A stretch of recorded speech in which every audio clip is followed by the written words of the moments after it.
Psicanálise. O caso Ana O. A cura através da fala. Volume 1. Ana O. foi pseudônimo atribuído a Berta Pappenheim. A senhorita Ana O. sempre foi saudável e muito inteligente, e aos 21 anos, em 1880, adoeceu. Existia um controle excessivo por parte dos pais de Ana. Ela tinha o dom da fantasia e uma capacidade crítica apurada. Chamava seus pensamentos de teatro particular. Ana foi paciente de Joseph Breuer. Ana cuidou de seu pai, que padecia de uma doença pulmonar grave. Passava as noites à sua cabeceira e dormia um pouco durante a tarde. Ela ficou tão fora de si que foi preciso mantê-la afastada de seu pai. Ela passou a apresentar uma tosse intensa e, assim, foi examinada por Breuer pela primeira vez. Era uma típica tosse nervosa. E logo depois se evidenciou uma acentuada necessidade de repouso durante a tarde, a qual sucedia, ao anoitecer, um estado de sonolência seguido de forte inquietação.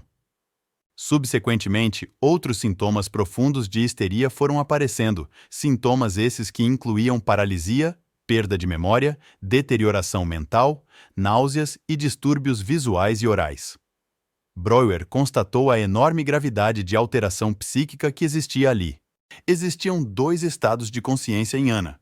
Um deles, ela estava triste e angustiada, mas reconhecia seu ambiente, e no outro alucinava, era malcriada. Inclusive, jogava almofadas nas pessoas. Gradualmente isso foi se agravando, e no auge da doença, ela só se mostrava até certo ponto normal, por intervalos curtos durante o dia. Ana tinha alucinações angustiantes em que seus cabelos, cordões e coisas semelhantes apareciam como serpentes negras. À tarde, ela ficava com uma sonolência que se estendia até mais ou menos 1 hora após o pôr do sol. Em seguida, desperta, queixava-se que algo a atormentava, repetindo a palavra atormentar, atormentar. Breuer utilizou a hipnose no tratamento de Ana, a fim de que, enquanto ela estivesse hipnotizada, se lembraria de experiências específicas que pudessem ter originado algum dos sintomas. Ana, ao falar sobre suas experiências durante a hipnose, frequentemente ela se sentia aliviada dos sintomas. Vale ressaltar que, mesmo na hipnose, nem sempre era fácil movê-la a se expressar. Ela passou a se referir ao ato de falar como limpeza de chaminé, ou o que chamou de cura pela palavra. Conforme prosseguiam as sessões, eles percebiam que os incidentes de que ela se lembrava estavam relacionados com pensamentos ou eventos que a mesma repudiava. Na hipnose, ela contava histórias tristes cujo ponto central era uma garota angustiada sentada junto ao leito de um enfermo. Essa desorganização psíquica de Ana O. também trazia uma desorganização na linguagem. À medida que os sintomas foram se intensificando, ela passou a não conseguir construir algumas frases. Por 2 semanas, houve um mutismo total. Breuer percebe que o mutismo se dá pelo motivo dela ter se aborrecido com algo e não querer dizer nada a respeito. Quando ele adivinhou, ela voltou a falar, mas ela começou a falar apenas em inglês, que não era seu idioma nativo. No dia 1º de abril de 1880, ela apresenta melhoras e deixa o leito pela primeira vez. E no dia 5 de abril do mesmo ano, seu pai vem a falecer. 10 dias após a morte de seu pai, outro médico foi chamado para examiná-la e ela apresentou alucinação negativa. Não enxergou o médico. Breuer foi viajar e, quando voltou, encontrou Ana muito pior. Por apresentar tendências suicidas, Ana vai para uma casa de campo. Em julho de 81, Breuer viaja novamente por várias semanas e a cura pela fala não é realizada. Ao retornar, ele leva ela de volta para a cidade e começa a realizar o procedimento até que ela contasse de 2 a 3 histórias por noite. Ana O. alterava estados de consciência e tempo. Às vezes pensava estar no passado. Breuer fica surpreso na primeira vez, quando, em virtude de uma fala casual e espontânea na hipnose, desapareceu um transtorno que há muito tempo persistia. Ocorreu no verão um período de intenso calor. A paciente sofria de uma grande sede e, de repente, achou impossível beber.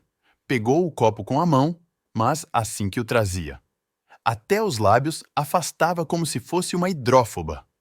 Para matar sua sede, consumia apenas frutas, como melão. Isso durava cerca de 6 semanas quando, um dia, discorreu sobre sua dama de companhia inglesa, a quem não amava, e então contou, com todos os sinais de repulsa, que foi a seu quarto e odiava seu cãozinho, o repugnante animal, que estava bebendo de um copo. Após descobrirem que os problemas da Ana O sumiam quando revividos na hipnose, criaram um procedimento técnico terapêutico. Cada sintoma deste quadro clínico complicado foi examinado isoladamente. Todas as ocasiões em que ele havia aparecido foram relatadas em ordem inversa, começando com o dia anterior a que a paciente ficou acamada e retrocedendo até o motivo desencadeador da primeira aparição. Sendo esta relatada, o sintoma era removido para sempre. Cada sintoma deste quadro clínico complicado foi examinado isoladamente. Todas as ocasiões em que ele havia aparecido foram relatadas em ordem inversa, começando com o dia anterior a que a paciente ficou acamada e retrocedendo até o motivo desencadeador da primeira aparição. Sendo esta relatada, o sintoma era removido para sempre. O caso clínico de Ana O durou de 1880 até 1882. É um ótimo exemplo de histeria por ser um distúrbio psicológico caracterizado por diversos sintomas físicos, sem causa física identificável. E foi assim que o caso de Ana O ajudou a construir as bases da psicanálise, enfatizando a importância da análise através da fala. E foi através deste caso que se chegou ao método catártico. O método catártico é o procedimento terapêutico pelo qual um sujeito consegue eliminar seus afetos patogênicos e, então, abreagi-los, revivendo os acontecimentos traumáticos a eles ligados. A fala é o meio pelo qual estes afetos são eliminados.